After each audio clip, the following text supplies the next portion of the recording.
जरा इमेजिन कीजिए एक बहुत बड़े जिगसॉ पजल की, एक ऐसा पजल जहां किसी ने जानबूझकर उसके डब्बे को कहीं छुपा दिया हो, उसके आधे टुकड़े उठाकर फेंक दिए हों, और जो बचे हुए टुकड़े हैं ना, उनमें 5 अलग-अलग पजल्स के टुकड़े मिला दिए हों।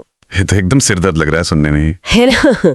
फिर भी जब हम उसे जोड़ने की कोशिश करते हैं तो जो तस्वीर सामने आती है वो कोई आम घटना नहीं होती। वो एक बहुत बड़ा उलझा हुआ और सच कहूं तो एक बहुत डरावना जाल नजर आता है। सही कहा आपने। ये एक बहुत ही सटीक उपमा है, और जैसे जैसे हम उन टुकड़ों को गहराई से देखते हैं ये बिल्कुल साफ हो जाता है कि ये जाल सिर्फ एक इंसान के दिमाग की खुराफात नहीं थी। राइट। ये दरअसल उस पूरे ग्लोबल सिस्टम का एक कच्चा चिट्ठा है जिसने उस इंसान को पनपने, ताकतवर बनने और देखिए सबसे बड़ी बात, सालों तक बचे रहने का मौका दिया। ये एक ऐसा रहस्य है जिसे दुनिया के सबसे प्रभावशाली लोग हमेशा के लिए दफन कर देना चाहते थे। और बिल्कुल यही आज की इस गहरी चर्चा का मुख्य विषय है। आज हम सीधे डिपार्टमेंट ऑफ जस्टिस यानी DOJ के डेटा सेट 1 और विकिपीडिया एप्स्टीन फाइल्स आर्काइव के पन्नों में उतर रहे हैं। इसमें मार्च 31, 2026 तक के सभी नए अपडेट्स शामिल हैं। ये डेटा सेट सच में एक समंदर जैसा है। बिल्कुल, और हमारा मिशन बहुत क्लियर है। हम इस लाखों पन्नों, 1,80,000 तस्वीरों और 2,000 से ज्यादा वीडियोस के इस विशाल पहाड़ को खंगालेंगे। हम ये समझने की कोशिश करेंगे कि आखिर पर्दे के पीछे किस तरह का खेल चल रहा था। हाँ, और इस भारी भरकम डेटा को डिकोड करना इतना आसान नहीं है। ये कोई आम स्कैंडल या बस पेज 3 की गॉसिप नहीं है। नहीं, बिल्कुल नहीं। ये असल में दुनिया के सबसे ताकतवर, अमीर और बौद्धिक लोगों के काम करने के तरीके का एक डॉक्यूमेंट है। ये दिखाता है कि सत्ता, पैसा और प्रभाव किस तरह मिलकर एक पैरेलल दुनिया, एक समानांतर दुनिया बनाते हैं। अब चर्चा में आगे बढ़ने से पहले एक बात यहीं पर साफ करना बहुत जरूरी है। इन फाइल्स और डॉक्यूमेंट्स में लेफ्ट विंग और राइट विंग दोनों ही खेमों से जुड़ी कई हाई प्रोफाइल राजनीतिक हस्तियों के नाम बार बार सामने आते हैं। हाँ, दोनों तरफ के बड़े नाम है इसमें। राइट। इनमें पूर्व राष्ट्रपति बिल क्लिंटन से लेकर डोनाल्ड ट्रंप तक के नाम दर्ज है। तो हमारा उद्देश्य यहाँ किसी भी पॉलिटिकल पार्टी या विचारधारा का बचाव करना या उस पर निशाना साधना बिल्कुल नहीं है। ये क्लियर करना बहुत जरूरी है। हाँ, हम यहाँ सिर्फ उन तथ्यों और डेटा को पूरी तरह से न्यूट्रल और बिना किसी पक्षपात के डिकोड कर रहे हैं जो इन ओरिजिनल सोर्सेज में दिए गए हैं। जो सच्चाई है उसे बिना किसी फिल्टर के समझना ही हमारा लक्ष्य है। ये स्पष्टीकरण आज के माहौल में अनिवार्य है, क्योंकि देखिए इन फाइल्स को लेकर वॉशिंगटन से लेकर सोशल मीडिया तक पॉलिटिक्स इतनी ज्यादा हावी रही है कि असल तथ्य अक्सर उस शोर में गायब हो जाते हैं। एग्जैक्टली। सब अपना अपना एजेंडा चलाते हैं। सही बात है। तो हमारा काम उस राजनीतिक शोर को किनारे रखकर सिर्फ इस बात पर ध्यान केंद्रित करना है कि डेटा एक्चुअली क्या कह रहा है और वो नेटवर्क कैसे काम करता है। ठीक है, चलिए इसको समझते हैं और शुरुआत उस चीज से करते हैं जिसका इंतजार पूरी दुनिया कर रही थी, मशहूर क्लाइंट लिस्ट। हाँ, द क्लाइंट लिस्ट। हाँ, सालों से मीडिया और इंटरनेट पर यह दावा किया जा रहा था कि जेफरी एप्स्टीन के पास एक ऐसी गुप्त डायरी या स्प्रेडशीट है जिसमें दुनिया के सबसे बड़े नेताओं, अभिनेताओं और कारोबारियों के नाम है और उनके द्वारा किए गए अपराधों का पूरा ब्यौरा दर्ज है। लोग इसको एक तरह का ब्लैकमेल कैटलॉग मानते थे। बिल्कुल, लेकिन डेटा सेट तो कुछ और ही कहानी बयान कर रहा है। मैं इसको पढ़ रही थी और मुझे काफी अजीब लगा। यहाँ सबसे हैरान करने वाली बात यह है कि उस क्लाइंट लिस्ट का कोई वजूद ही नहीं है। वेट, क्या कोई लिस्ट एग्जिस्ट ही नहीं करती थी? बिल्कुल नहीं। जुलाई 2025 में DOJ और FBI ने एक डिटेल्ड मेमो जारी किया। इस जांच रिपोर्ट में उन्होंने स्पष्ट रूप से यह निष्कर्ष निकाला कि एप्स्टीन की कोई भी क्लाइंट लिस्ट कभी मौजूद नहीं थी। ये तो सारी कंस्पिरेसी थ्योरीज को ही गलत साबित कर देता है। वही तो। इतना ही नहीं, FBI को अपने पूरे एनालिसिस में ऐसा कोई ठोस सबूत या डिजिटल ट्रेल नहीं मिला जिससे यह साबित हो सके कि एप्स्टीन इन मशहूर हस्तियों को एक्चुअली ब्लैकमेल कर रहा था। ओह वाह। और उसी रिपोर्ट में यह भी आधिकारिक तौर पे कंफर्म किया गया कि 2019 में जेल में उसकी मौत कोई हत्या नहीं थी बल्कि आत्महत्या ही थी। पर देखिए, ये बात ना गले नहीं उतरती मेरी। अगर कोई ब्लैकमेल नहीं था, अगर कोई ऐसी खौफनाक लिस्ट नहीं थी जिससे लोग डरते हों, तो फिर इतने सारे ताकतवर और मशहूर लोग उसके इर्द गिर्द क्यों मंडरा रहे थे? ये एक बहुत बड़ा सवाल है। मतलब ये कुछ ऐसा लगता है जैसे ये किसी रेस्टोरेंट के मेन्यू कार्ड जैसा नहीं है जहां अपराधों की सूची हो, बल्कि ये एक डार्क और एलीट लिंक्डइन नेटवर्क जैसा लग रहा है। डार्क लिंक्डइन ये उपमा बहुत सटीक है ना? हाँ, एक ऐसा एक्सक्लूसिव क्लब जहां लोग किसी मजबूरी में नहीं बल्कि अपनी मर्जी से जुड़ना चाहते थे। ये बहुत ही दिलचस्प नजरिया है। और अब जो एनालिस्ट हैं वो इस नेटवर्क को एप्स्टीन क्लास का नाम दे रहे हैं। Epstein class. हाँ, और ब्लैकमेल के सबूतों का ना मिलना इस पूरे मामले को और भी ज्यादा खौफनाक बना देता है। इसका सीधा सा मतलब ये है कि ये तमाम शक्तिशाली लोग, चाहे वो राजनेता हों, वैज्ञानिक हों या अरबपति हों, अपनी मर्जी से इस नेटवर्क का हिस्सा बने हुए थे। मतलब उन्हें कोई फोर्स नहीं कर रहा था। बिल्कुल नहीं। वे एप्स्टीन के पास इसलिए नहीं जा रहे थे क्योंकि उनके पास कोई विकल्प नहीं था या वो डरे हुए थे। वे इसलिए जा रहे थे क्योंकि वहां उन्हें एक दूसरे तक सीधी पहुंच मिल रही थी। एप्स्टीन एक ऐसा गेटकीपर बन गया था जो दुनिया के सबसे ताकतवर लोगों को एक कमरे में ला सकता था। तो कोई रहस्यमयी ब्लैकमेल डायरी नहीं थी, बल्कि ये लोग खुद ही उस दलदल में खुशी खुशी छलांग लगा रहे थे। लेकिन यहाँ एक बहुत बड़ा विरोधाभास, या जिसे हम कॉन्ट्रडिक्शन कहते हैं, वो नजर आता है। किस तरह का विरोधाभास? देखिए, अगर कोई क्लाइंट लिस्ट थी ही नहीं और ब्लैकमेल का कोई ठोस सबूत भी नहीं था, तो फिर इन फाइल्स को पब्लिक होने से रोकने के लिए वॉशिंगटन में इतनी बड़ी पॉलिटिकल फाइट क्यों लड़ी गई? हाँ, ये एक वैलिड पॉइंट है। हम सबने देखा कि 2024 के चुनाव प्रचार के दौरान डोनाल्ड ट्रंप और उनके समर्थकों ने बार बार ये वादा किया था कि सत्ता में आते ही वो एप्स्टीन की सभी फाइल्स को रिलीज कर देंगे। तो फिर ऐसा क्या हुआ कि सरकार ने अचानक आकर ब्रेक लगा दिए? यहीं से वॉशिंगटन की असली राजनीतिक खींचतान शुरू होती है। जब प्रशासन सत्ता में आया तो दस्तावेज जारी करने की प्रक्रिया तो शुरू हुई, लेकिन हमारे सोर्सेज बताते हैं कि मई 2025 में अटॉर्नी जनरल पैम बॉन्डी ने ट्रंप के सामने एक समीक्षा रिपोर्ट पेश की। उस रिपोर्ट में क्या था? बॉन्डी ने क्लियर किया कि इन फाइल्स में बहुत सी असत्यापित अफवाहें हैं, यानी अनवेरिफाइड हियरसे दर्ज हैं, जिससे कई लोगों की छवि खराब हो सकती है। और सबसे अहम बात, बॉन्डी ने बताया कि उन फाइल्स में खुद ट्रंप का नाम भी कई जगह मौजूद था। ओह, तभी। हाँ, उसके तुरंत बाद प्रशासन ने इन फाइल्स को पब्लिक करने की जो योजना थी, उससे अपने कदम पूरी तरह पीछे खींच लिए। यहाँ मुझे थोड़ा शक होता है। प्रशासन का ये तर्क था कि वो आम लोगों और नेताओं को इन अनवेरिफाइड हियरसे से बचाना चाहते थे। उनका आधिकारिक बयान तो यही था। पर क्या सच में गवर्नमेंट एजेंसीज किसी महान नैतिकता के तहत लोगों को झूठी अफवाहों से बचा रही थीं? या फिर वो सिर्फ खुद को और अपने पॉलिटिकल बॉसेस को शर्मिंदगी से बचाने के लिए ब्यूरोक्रेसी का एक ढाल की तरह इस्तेमाल कर रही थी? अगर हम इसको बड़ी तस्वीर से जोड़कर देखें तो जवाब खुद ब खुद मिल जाता है।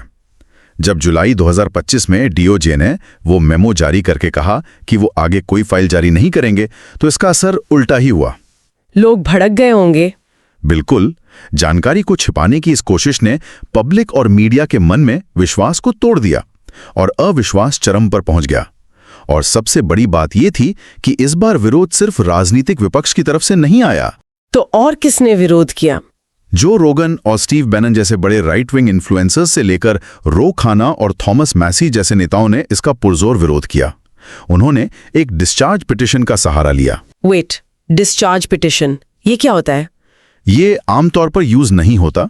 ये यूएस पॉलिटिक्स में एक बहुत ही दुर्लभ और कड़ा कदम होता है, जहां सांसद अपनी ही पार्टी की लीडरशिप के खिलाफ जाकर किसी बिल पर वोटिंग के लिए भारी दबाव बनाते हैं। ओह, मतलब उन्होंने अपनी ही पार्टी को फोर्स किया? सही पकड़ा। और इसी जबरदस्त दबाव का नतीजा था एप्स्टीन फाइल्स ट्रांसपेरेंसी एक्ट। नवंबर 2025 में हाउस ऑफ रिप्रेजेंटेटिव्स में यह कानून 427-1 के ऐतिहासिक बहुमत से पारित हुआ। 427 और 1, ये तो एक तरफा जीत थी। बिल्कुल। और प्रशासन के पास कोई और ऑप्शन नहीं बचा। ट्रंप को बिना किसी प्रेस या मीडिया कवरेज के बंद कमरे में इस कानून पर सिग्नेचर करने पड़े। बाहर से देखने पर यह ट्रांसपेरेंसी की एक बहुत बड़ी जीत लग रही थी। हाँ, मतलब पब्लिक प्रेशर काम कर गया। पर आप कह रहे हैं कि बाहर से देखने पर यह जीत थी, तो अंदर क्या चल रहा था? यही तो ट्विस्ट है। पब्लिक दबाव और राजनीतिक मजबूरी में सरकार ने फाइल्स रिलीज करने की जो जल्दबाजी दिखाई ना, उसका एक बहुत ही भयानक परिणाम सामने आया। कैसा परिणाम? इस जल्दबाजी का सबसे बड़ा खामियाजा उन लोगों को भुगतना पड़ा जिन्हें इस पूरी जस्टिस प्रोसेस में सबसे ज्यादा प्रोटेक्शन की जरूरत थी, यानी इस नेटवर्क का शिकार हुए विक्टिम्स। यहाँ बात सच में बहुत दिलचस्प और दुखद हो जाती है।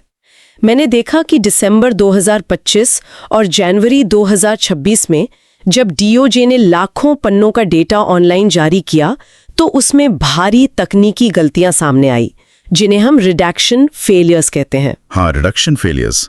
पर एक आम इंसान के तौर पर ये समझना थोड़ा मुश्किल है कि दुनिया की सबसे बड़ी जांच एजेंसी से इतनी बचकानी साइबर चूक कैसे हो सकती है। इसे समझने के लिए हमें रिडक्शन की प्रक्रिया को देखना होगा। देखिए, रिडक्शन का मतलब होता है लीगल डॉक्यूमेंट्स में से जो भी सेंसिटिव जानकारी है, जैसे असली नाम, फोन नंबर या पते, उसको काले रंग के डिजिटल बॉक्स से छुपा देना। हाँ, ताकि कोई उसे पढ़ ना सके। एग्जैक्टली। लेकिन यहां जो हुआ वो साइबर सिक्योरिटी के लिहाज से एक मजाक ही था। डीओजे ने जो डिजिटल पीडीएफ फाइल्स अपलोड की, उनमें टेक्स्ट को सही तरीके से इरेज नहीं किया गया था। तो लोग वो काले बॉक्सेस पढ़ पा रहे थे? पढ़ ही नहीं, लोग बस अपने कंप्यूटर माउस से उस काले हिस्से को हाईलाइट करके उसे कॉपी कर रहे थे और किसी भी ऑर्डिनरी वर्ड डॉक्यूमेंट में पेस्ट कर रहे थे। क्या बात कर रहे हैं? सिर्फ कॉपी पेस्ट करने से टेक्स्ट दिख रहा था? हाँ, ऐसा करते ही उस काले बॉक्स के नीचे छिपा हुआ पूरा नाम और असली जानकारी बिल्कुल क्लियर उनके सामने आ रही थी। ये तो ऐसा हुआ जैसे डीओजे ने एक बेहद सुरक्षित और भारी भरकम तिजोरी तो बनाई, लेकिन उसका पासवर्ड एक स्टिकी नोट पर लिखकर उसी के दरवाजे पर चिपका कर छोड़ दिया। ये उपमा भी एकदम परफेक्ट है। सोर्सेज में तो ये भी बताया गया है कि ये तकनीकी गलती किसी वर्जिन आइडेंट्स के पुराने 2021 के केस के डॉक्यूमेंट से आई थी, जिसे डीओजे ने बिना क्रॉस चेक किए ही ज्यों का त्यों पब्लिश कर दिया। मतलब सोचिए, पब्लिश करने से पहले एक साधारण कीवर्ड सर्च तक नहीं किया गया कि कहीं कोई नाम छूट तो नहीं गया है। और इस लापरवाही के जो कॉन्सिक्वेंसेस थे वो बहुत ही भयंकर थे। वॉल स्ट्रीट जर्नल की एक डिटेल रिपोर्ट आई थी इस पर। उस रिपोर्ट के अनुसार इस टेक्निकल फेल की वजह से कम 43 विक्टिम्स के असली नाम पूरी दुनिया के सामने उजागर हो गए। 43 विक्टिम्स, ये तो डिजास्टर है। और इनमें से कई तो उस समय नाबालिग थे जब उनके साथ ही अपराध हुआ था। कई डॉक्यूमेंट्स में उनके घर के पते और कुछ जगह तो बिना सेंसर की हुई उनकी तस्वीरें भी पब्लिक डोमेन में लीक हो गई। लीगल एक्सपर्ट्स और वकीलों ने इस घटना को अमेरिकी इतिहास में विक्टिम्स की प्राइवेसी का एक ही दिन में हुआ सबसे भयानक उल्लंघन करार दिया है। ये सुनकर सच में गुस्सा आता है। ये सिस्टम के दोहरे मापदंड यानी डबल स्टैंडर्ड्स का एक बहुत ही भद्दा उदाहरण लग रहा है मुझे। आपको से क्यों लगता है? क्योंकि सोचिए ना, सिस्टम ये तय करने में महीनों लगा देता है कि शक्तिशाली और अमीर नेताओं के नाम कैसे छुपाए जाएं ताकि उनकी इमेज खराब ना हो। कांग्रेस के भारी दबाव के बाद ही कुछ रसूखदार नाम उजागर किए गए। हाँ, ये बात तो है। लेकिन दूसरी तरफ जिन कमजोर विक्टिम्स ने अपने डर से लड़कर अदालत में गवाही देने की हिम्मत जुटाई थी, उनकी पहचान एक इतनी छोटी सी कॉपी पेस्ट की गलती से पूरी दुनिया के सामने आ गई। ये कोई छोटी बात थोड़ी ना है। आप बिल्कुल सही कह रही हैं। ये जस्टिस सिस्टम की प्रायोरिटीज पर एक बहुत बड़ा और सीधा सवाल है।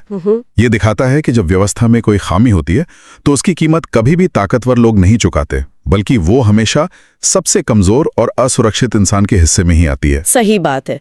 लेकिन भले ही सरकार ने अपनी ब्यूरोक्रेसी का इस्तेमाल करके नाम छिपाने की कोशिश की और इन कॉपी पेस्ट वाली गलतियों से इतना भारी नुकसान भी हुआ, फिर भी अंत में जो डेटा छनकर पब्लिक के सामने आया उसने एक बात तो क्लियर कर ही दी। किस बात की तरफ इशारा कर रही हैं? ये कि ये सिर्फ यूएस का कोई घरेलू पॉलिटिकल स्कैंडल नहीं था। इन फाइल्स ने साबित कर दिया कि इस पूरे नेटवर्क की जड़ें सिलिकॉन वैली से लेकर यूरोप के शाही महलों तक फैली हुई थी। ग्लोबल स्केल पर। हाँ, जैसे मैं यहाँ ब्रिटेन का डेटा देख रही थी अभी। हाँ। और इसमें फॉर्मर पीएम गॉर्डन ब्राउन और पीटर मैंडलसन का जिक्र है। इसमें बताया गया है कि मैंडलसन ने गॉर्डन ब्राउन की सरकार से ईयू बेलआउट से जुड़ी काफी सेंसिटिव जानकारी जेफरी एप्स्टन को लीक की थी। एक मिनट, यहाँ रोकते हैं। हाँ, बताइए। ये जो वर्ड है ईयू बेलआउट, ये सुनने में एक बहुत हैवी इकोनॉमिक टर्म लगता है। असल में ये क्या है और किसी एप्स्टन जैसे इंसान को इसमें क्या इंटरेस्ट होगा? इसे समझने के लिए हमें थोड़ा बैकग्राउंड देखना होगा। देखिए, ईयू बेलआउट का सीधा सा मतलब उन फाइनेंशियल रिलीफ पैकेजेस से है जो यूरोपियन यूनियन उन देशों को देता है जिनकी इकोनॉमी बिल्कुल बैंक्रप्सी की कगार पर होती है। अच्छा, इंफॉर्मेशन को यूज कर सकता है। एग्जैक्टली। वो इस इनसाइडर इंफॉर्मेशन का इस्तेमाल करके स्टॉक मार्केट या करेंसी मार्केट से रातों रात अरबों डॉलर कमा सकता है। पीटर मैंडलसन ने यही कॉन्फिडेंशियल आर्थिक जानकारी एप्स्टीन तक पहुंचाई थी। वाह। तो ये कोई सोशल नेटवर्किंग या पार्टीज का सिलसिला नहीं था, ये सीधे तौर पर एक देश की आर्थिक नीतियों का सौदा हो रहा था। बिल्कुल। और इसी वजह से फरवरी 2006 में पीटर मैंडलसन को गिरफ्तार कर लिया गया। लेकिन ब्रिटेन में ये सिलसिला यही नहीं रुका। प्रिंस एंड्रू की भी तो गिरफ्तारी हुई ना इसी डेटा के बेसिस पर। नहीं है, पिछले 379 यानी 379 ईयर्स के इतिहास में किसी ब्रिटिश शाही परिवार के सदस्य की ये पहली गिरफ्तारी थी। 379 साल में पहली बार, ये तो किसी भूचाल से कम नहीं है। और मैंने पढ़ा कि नॉर्वे और यूनाइटेड नेशंस के गलियारों तक भी इसकी आंच पहुंची है। हाँ, यूएन तक बात गई। यूएन महासभा के पूर्व अध्यक्ष और स्लोवाकिया के डिप्लोमेट मिरोस्लाव लचाक को अपने पद से इस्तीफा देना पड़ा। उन्होंने क्या किया था? जब उनके लीक्ड ईमेल सामने आए तो पता चला कि वो एप्स्टीन के कॉन्टैक्ट्स और उसके नेटवर्क का पूरा फायदा उठा रहे थे। इसी तरह नॉर्वे के पूर्व प्रधानमंत्री थर्ब्योर्न जागलैंड पर भी इन फाइल्स के आधार पर करप्शन के गंभीर आरोप लगे और अब उन्हें लीगल इन्वेस्टिगेशन का सामना करना पड़ रहा है। देखिए, ये सब तो पॉलिटिशियंस और डिप्लोमैट्स हैं जिनकी दुनिया में इस तरह का पावर एक्सचेंज हम फिर भी थोड़ा बहुत एक्सपेक्ट करते हैं। लेकिन मुझे सबसे ज्यादा चौंकाने वाले नाम लगे जो एकेडेमिया और टेक वर्ल्ड से आए हैं। उनका इस नेटवर्क में होना काफी सरप्राइजिंग था। राइट, एक ऐसा तबका जिसे हम दुनिया का सबसे पढ़ा लिखा, प्रोग्रेसिव और लॉजिकल क्लास मानते हैं। जैसे MIT मीडिया लैब के प्रमुख जोई ईटो ने एप्स्टीन से $1.7 मिलियन का गुप्त फंड लिया और उसे एनोनिमस दान के रूप में छिपाने की पूरी कोशिश की। हाँ, वो केस तो काफी हाईलाइट हुआ था। और तो और इन फाइल्स में मशहूर लिंग्विस्ट और फिलोसोफर नोम चॉम्स्की का भी नाम है। उन्हें एप्स्टीन ने $2,70,000 ट्रांसफर किए थे। सोर्सेस कहते हैं कि ये पैसा एक फैमिली ट्रस्ट के विवाद को सुलझाने के लिए फाइनेंशियल एडवाइस के तौर पर दिया गया था। अब यहाँ एक चीज मुझे समझ नहीं आ रही। क्या चीज? दुनिया के सबसे बड़े इंटेलेक्चुअल्स में से एक को फाइनेंशियल एडवाइस के लिए किसी जेफरी एप्स्टीन की जरूरत क्यों पड़ गई? इससे एक बहुत जरूरी और गहरा सवाल उठता है जो हमें इस पूरे मामले की जड़ तक ले जाता है। दरअसल ये पूरी एप्स्टीन क्लास काम कैसे करती थी, ये समझना बहुत जरूरी है कि ये सिर्फ पैसों का सीधा लेनदेन नहीं था। तो फिर ये क्या था? ये फेवर्स, गुप्त जानकारियों और सबसे इंपॉर्टेंट पहुंच यानी एक्सेस की एक पूरी पैरेलल इकोनॉमी थी, एक समानांतर अर्थव्यवस्था। पैरेलल इकोनॉमी, एक्सेस को करेंसी की तरह यूज करना, ये सुनने में किसी हॉलीवुड स्पाई मूवी जैसा लगता है। असल दुनिया में ये मैकेनिज्म एक्चुअली काम कैसे करता था? देखिए, इस नेटवर्क में पैसा सिर्फ एक शुरुआती टूल था। असली करेंसी थी एक्सेस। मान लीजिए आप एक बहुत जाने माने साइंटिस्ट हैं और आपको अपनी किसी रेवोल्यूशनरी रिसर्च के लिए करोड़ों डॉलर्स की फंडिंग चाहिए। ठीक है। अब एप्स्टीन आपको सीधे किसी अरबपति इन्वेस्टर से मिलवा सकता था जिसके पास फंडिंग देने का पैसा हो। और दूसरी तरफ अगर वही अरबपति अपनी थोड़ी खराब पब्लिक इमेज को सुधारना चाहता है या खुद को सोसाइटी में एक इंटेलेक्चुअल के तौर पर दिखाना चाहता है, तो एप्स्टीन उसको उस साइंटिस्ट के साथ डिनर टेबल पर बिठा देगा। बिंगो। एप्स्टीन उसे नोबेल प्राइज जीतने वाले वैज्ञानिकों या नोम चॉम्स्की जैसे विचारकों के साथ बिठा सकता था। एप्स्टीन इस पूरी प्रोसेस के बीच में एक ब्रोकर की तरह बैठा था। वाह। वो हर किसी का काम करवा रहा था और बदले में हर किसी को अपना कर्जदार बना रहा था। ये सब अपनी अपनी जरूरतों के लिए एक दूसरे का इस्तेमाल कर रहे थे और इस पूरी प्रोसेस में वो उस डार्क लाइफस्टाइल और नेटवर्क को एक तरह की लेजिटिमेसी यानी वैधता दे रहे थे जो एप्स्टीन चला रहा था। ये फंडा तो और भी उलझा हुआ है। मतलब ये एक ऐसा एक्सक्लूसिव क्लब था जहां एंट्री फी आपके बैंक अकाउंट के बैलेंस से नहीं तय होती थी, बल्कि इस बात से तय होती थी कि आप उस नेटवर्क के बाकी मेंबर्स के लिए कितने यूजफुल साबित हो सकते हैं। एकदम सही कहा आपने, यूटिलिटी ही सब कुछ थी वहां। और मेरे ख्याल से टेक बिलियनर्स का भी इसमें इसी तरह से इस्तेमाल हुआ। फाइल्स में बिल गेट्स का बहुत प्रोमिनेंट जिक्र है, जहां ये बात सामने आई कि एप्स्टीन ने एक रशियन ब्रिज प्लेयर के साथ गेट्स के अलेज्ड अफेयर की जानकारी का इस्तेमाल किया। हाँ, और उस जानकारी का यूज करके गेट्स पर दबाव बनाने या उन्हें ब्लैकमेल करने की कोशिश की थी। सही में। और इलॉन मस्क के भाई किम्बल मस्क की कहानी भी तो इसी तरफ इशारा करती है। उन्होंने उस महिला से डेटिंग की जिससे उन्हें सीधे एप्स्टीन के नेटवर्क ने ही मिलवाया था। यही कारण है कि जब ये फाइल्स फाइनली बाहर आईं, तो दुनिया भर के एलीट क्लास में एक इतनी भयानक घबराहट फैल गई थी। सबके राज खुलने का डर था। हाँ, क्योंकि इन फाइल्स ने सिर्फ जेफरी एप्स्टीन के अकेले के अपराधों को उजागर नहीं किया, बल्कि पूरी दुनिया को चलाने वाले इस पावरफुल क्लास के खोखलेपन और उनकी एक दूसरे पर डिपेंडेंसी को सबके सामने नंगा कर दिया। इस पूरी कहानी को अगर हम समेटें और आज की सिचुएशन देखें तो डीओजे का कहना है कि जनवरी 2026 तक उन्होंने 3.5 मिलियन पन्ने जारी कर दिए हैं। उनका दावा है कि उन्होंने ट्रांसपेरेंसी एक्ट के तहत कानून का पूरा पालन कर लिया है और अब उनकी तरफ से कोई और नई डॉक्यूमेंट रिलीज नहीं होगी। डीओजे का दावा तो यही है, लेकिन ये कानूनी और राजनीतिक लड़ाई इतनी आसानी से खत्म होने वाली नहीं है। ऐसा क्यों? क्योंकि रो खन्ना जैसे कांग्रेस के नेताओं ने बहुत मजबूती से यह दावा किया है कि डीओजे ने अपनी शुरुआती जांच में एक्चुअली 6 मिलियन पन्नों के डेटा सेट की पहचान की थी। 6 मिलियन और रिलीज सिर्फ 3.5 मिलियन हुए। हाँ, तो इसका सीधा सा गणित ये निकलता है कि अभी भी लगभग 2.5 से 3 मिलियन पन्ने सिस्टम में कहीं पर रोके गए हैं या उन्हें होल्ड पर रखा गया है। मतलब आधी जानकारी अभी भी बाहर नहीं आई है। बिल्कुल। उन्होंने ये भी आरोप लगाया है कि कई सबसे क्रूशियल ईमेल्स, फाइनेंशियल ट्रांजैक्शन के रिकॉर्ड्स और कंप्यूटर हार्ड ड्राइव्स की डिटेल्स अभी भी हम जैसी आम जनता की पहुंच से दूर रखी जा रही हैं। तो ये विवाद आने वाले टाइम में कोर्ट रूम्स और पार्लियामेंट में जरूर गूंजता रहेगा। इसमें कोई शक नहीं कि ये कहानी अभी खत्म नहीं हुई है, पर चर्चा को बंद करने से पहले मेरी समझ में एक ऐसा विचार आ रहा है जो इस पूरे मामले को देखने के बाद बहुत गहराई से सोचने पर मजबूर करता है। मैं सुनना चाहूंगा, बताइए। इस पूरी चर्चा में हमने देखा कि कैसे एक अकेला इंसान जिसके पास किसी भी देश की सरकार का कोई ऑफिशियल पद नहीं था, जो ना तो किसी देश का चुना हुआ नेता था और ना ही किसी फॉर्च्यून 500 कंपनी का सीईओ था, उसने पूरी दुनिया के राष्ट्राध्यक्षों, नोबेल प्राइज जीतने वाले वैज्ञानिकों, शाही परिवारों और टेक अरबपतियों का इतना ताकतवर और इम्पेनेट्रेबल नेटवर्क बना लिया। और सबसे डरावनी बात तो यह है कि ये सब उसने तब भी जारी रखा जब उसके क्राइम्स की भयानक दुनिया को लगनी शुरू हो चुकी थी। एग्जैक्टली। और यही सबसे बड़ा सवाल है। अगर जेफरी एप्स्टीन जैसा एक अकेला इंसान बिना किसी ऑफिशियल पावर के इतने बड़े लेवल पर ऐसी एक दुनिया, ऐसा एक नेटवर्क बना सकता है, तो आज के समय में ऐसे कितने और नेटवर्क्स होंगे जो पूरी तरह से लीगल तरीके से काम कर रहे हैं। ये सोचकर ही रोंगटे खड़े हो जाते हैं, है ना? ऐसे कितने और क्लब्स या पैरेलल इकोनॉमीज होंगी जो हमारी और आपकी रोजमर्रा की दुनिया के ठीक सामने चल रही हैं, लेकिन जिन तक एक आम इंसान की नजर कभी नहीं पहुंच पाएगी। सही कहा आपने। ये उस बड़े जिगसॉ पजल का वो हिस्सा है जिसके टुकड़े शायद कभी किसी डेटा सेट या विकिपीडिया आर्काइव में हमारे सामने आएंगे ही नहीं, वो हमेशा अंधेरे में ही रहेंगे।